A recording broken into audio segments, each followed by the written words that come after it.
My husband and I brought our family to the mountains of New Mexico to escape the oppressive heat that is seasonal this time of year in Oklahoma.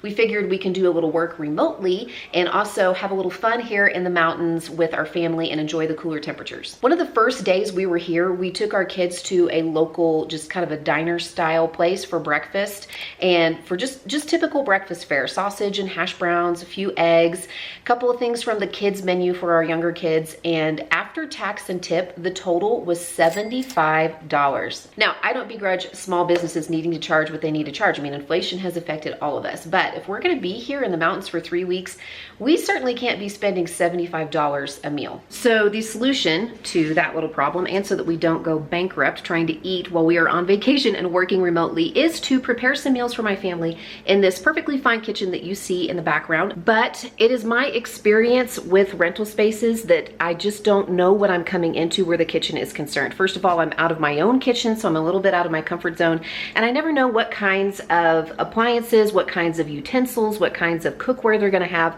This kitchen happens to be pretty well stocked, but just to be on the safe side, I planned to make just one pot meals for a few days after we arrived, and I'm gonna share those with you in this video. Tonight, I am attempting a very simple sheet pan meal, but I'm gonna try something different as far as seasoning it goes. I am going to use some little baby yellow potatoes, and I'm gonna chop those in half, and I have some fresh green beans. I wanted to use salmon fillets for this, but they didn't have any in the little bitty grocery store here in Angel Fire. They did, however, have shrimp, so I have a pound of peeled, deveined, tail-on shrimp. They're raw, but I'm gonna need to get the potatoes and the green beans probably going first in the oven. So I have the oven preheating to 350, and then let me show you what I'm gonna do, just something new that I'm trying with this sheet pan meal to keep it super simple, since I'm working with a very, limited kitchen with not very many seasonings or pantry staples. What is in here is 1 stick of butter melted, and I'm just going to pour that over the top of the potatoes and the green beans, and probably just give them, a little bit of a stir, make sure that everything is coated evenly in the butter. I was trying to think of how I wanted to season this, and of course I could just use salt and pepper. We have some of that here already in our rental, but I thought I would try some shake and bake. So I'm gonna take a pouch of this shake and bake, and I'm gonna sprinkle that over the buttered green beans and potatoes. I'm gonna save just a few tablespoons in here for the shrimp that I'm gonna add later. So I'll sprinkle this over the top, I'll pop it in the oven at 350, and I'm going to check on these in about 10 minutes before I add my shrimp. I ended up giving the potatoes and the green beans about 15 minutes because I got busy doing something else, but I think it'll be just fine. And I have my shrimp now layered over the top of those partially cooked potatoes and green beans. I did melt just another tablespoon or so of butter so that I can kind of maybe baste or spread that across the shrimp, and then I'm going to sprinkle the rest of the shake and bake over the top of that. Pop it back into the oven until the shrimp is done cooking. Should take another 10, maybe 15 minutes, but the shrimp shouldn't take too long, and then while the shrimp are cooking, the veggies will finish baking up as well. Tonight we are having a meatball marinara pasta casserole. This is sort of like a dump and bake, throw and go style casserole dish. You don't even have to cook the pasta ahead of time. It cooks along with everything else in the recipe. I will leave a link in the description box below to something similar from Together as a Family. So let's get started. I'm interested to see how this turns out. I've got a 9x13 casserole dish here, and I've got my oven preheating to 350. Into the casserole dish, I'm going to pour a pound of pasta. I'm going to top that with 1 24-ounce jar of prepared pasta sauce. And then it calls for 3 cups of water. 24 ounces should be 3 cups because 8 ounces is a cup. So I can just fill this jar up with water and pour it right in here with the pasta, and that should be the correct measurement. And it'll get all of the extra sauce out of the jar. Since I'm using a whole wheat pasta, I'm just gonna put in about a 1/4 cup more water just to be on the safe side. I feel like it needs a little bit more moisture to cook through. I also put about 2 teaspoons of this chicken bouillon powder in with the water just to help season the pasta a little bit. Now I'm gonna take this bag of meatballs and I'm going to place them into the casserole dish. I don't know if I'll need the whole bag or not, but I'm gonna place as many as I can into the dish. I'm gonna cover it with foil, pop it into the oven at 350, and I'm gonna check on it after about 30 minutes. I forgot to buy croutons for the salad at the store, which is not a deal breaker, but I mean, it'll make the salad that much better, right? So Pinterest to the rescue for how to make homemade croutons from bread and butter and seasoning. She's fresh, exciting. She's so exciting to me. This is a good song to be on while I'm filming the salad. This has been in the oven for about 40 minutes altogether.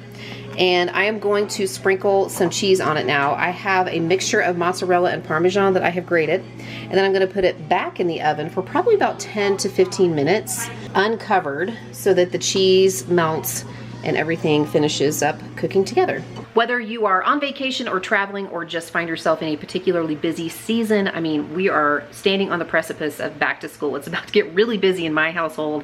Another way to press the easy button is to utilize a meal kit service. HelloFresh is sponsoring today's video, and I do know people who will pack up their HelloFresh meals in coolers and travel with them to places where they're gonna have access to a kitchen. But I actually had HelloFresh deliver our meals right to our rental property. I am making these one-pan chicken and green pepper sandwiches today for lunch. It is from their lunch line, but it's also a really quick meal that comes together in under 15 minutes.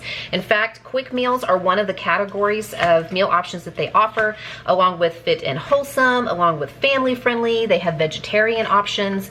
And once you decide the kinds of meals that you want, how many meals you want to come to you, and how many servings you want those meals to make, you can go into the app or on the website and you can pick out specifically the meals that you want and have them shipped right to your doorstep. And sometimes it's just nice to have somebody else do the grocery shopping and the meal planning for me and have everything show up at my doorstep ready to make meals for my family, including items that are partially prepped. Like this chicken is already cooked. It's already cooked, and all I have to do is put it into the pot with the peppers and onions and seasonings and then put it onto the ciabatta rolls that they sent, and voila, we have a really quick and easy meal. And let me just add that while I know I am paying a little extra for the convenience of these meals, the cost is still way less than I would pay at a restaurant to feed my family of 5. And those savings get even bigger if you are trying HelloFresh for the first time. They just gave me a new code. It's 50Mindy. So when you go to HelloFresh.com or you follow the link in the description box below and you use that code 50Mindy, it's gonna give you 50% off plus free shipping. So if you have been on the fence about trying it out, now's the time. Yeah, that's good. It's good? I guess I'll have to make the rest of them up then for you guys. So don't forget, link in the description box or HelloFresh.com and use my code 50Mindy for 50% off plus free shipping. Tonight, I am attempting a no-peak chicken. It's a chicken and rice dish. I've got the oven preheating to 350. And this recipe calls for 2 cans of cream soups. Cream of chicken, cream of mushroom, cream of celery, a combination. And I am not a huge fan of the canned version, so I am actually just making from scratch some cream of chicken. I have in my pot down here 1.5 cups of milk, 1.5 cups of water, plus a couple teaspoons of this bouillon, like granular stuff that I picked up, and I just sort of made my chicken broth. And then I whisked in 6 tablespoons of cornstarch, because this is a double recipe for me. This will be equivalent to 2 cans worth of cream soups. If you are making your cream soups from scratch, or you are just starting to do that, you want to whisk your cornstarch in to cold milk and chicken broth. Otherwise, it will immediately start to thicken and you won't end up with a smooth cream of chicken. You'll end up with a goopy mess. So you want to stir it into the ingredients cold and then turn the heat on. So once this is bubbling and kind of starting to thicken, we'll add the rest of our ingredients and then we're gonna pop it into the oven. My homemade cream of chicken has thickened up beautifully, and I also added a little salt and pepper there to season the whole casserole, and I'm gonna add in 2 more cups of water. And yes, I know this is a dry measuring cup, but it's all I could find in my kitchen. I'm sure there's a wet measuring cup somewhere, but I decided just to settle to use that one. This is about half of a small yellow onion chopped, and then 2 cups of rice. And I debated whether or not to use instant rice. When I was looking at different versions of this recipe, some of them used instant rice and some of them used regular rice. So we're just gonna use the regular rice. I like it better. Whoop. I'm making a mess. The skillet's probably just a tad too shallow for this recipe, but we're gonna make it work. You know, any port in a storm. If you were using canned cream soups, you could probably just stir all of these ingredients together in a 9x13 casserole dish. That's how a lot of people make this. I'm gonna add a little rosemary. No, I'm not worried about using spices that were already here, especially in a dish that I'm going to boil and then bake for 1.5 hours. Ooh, that smells so good with the rosemary. Yummy. Now all that is left to do is to add my chicken breast to this mixture and pop it into the oven. And my chicken breasts are kind of large, so I'm gonna probably slice them in half and place them in here. And I'm gonna cover it really tightly with foil and pop it into the oven to bake at 350. I'm gonna check on it after an hour, but a lot of the recipes say up to an hour and a half on this. I just realized I forgot a key ingredient, and it is a packet of onion soup mix. I can't believe I forgot this. This is what helps season it. Fortunately, I just put it in, so I think I'll pull it back out and kind of maybe sprinkle this over the top and try to stir it in a little bit. So far, I'm having some issues with this recipe, but it's okay. We're gonna see how it turns out. Ruthie asked if she could make dinner tonight, and I was like, absolutely, sure. We are having a Philly cheesesteak pasta that is sort of like a hamburger helper, but a homemade version.